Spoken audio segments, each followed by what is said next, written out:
جوانی کرد بعد از 10 شبانه روز حبس مأموری شد.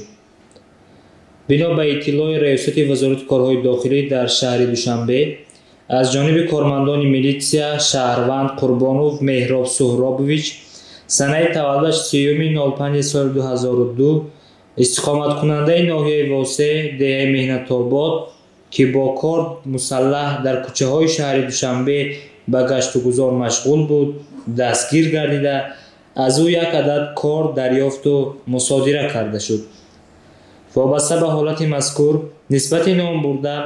پروتکل حقوق ویرانکنی مأموری ترتیب داده شده از جانب سود جزا در نمود حبس مأموری به مهلت 10 شبانه روز تعیین کرده شده است. یادآور می‌شویم چند است از جانب کارمندان مقامات میلیسیای شهر دوشنبه عملیات شرطی کارد با مقصد مصادره سلاح‌های سرد گذرانیده شده ایستاده است که در برابر فروشندگان پردمت‌های به صفت سلاح سرد استفاده شونده همزمان نفرانی که با خود کار می‌گردانند بازداشت می‌گردند و نسبتشان چاره‌های تأثیررسانی قانونی اندیشیده می‌شود.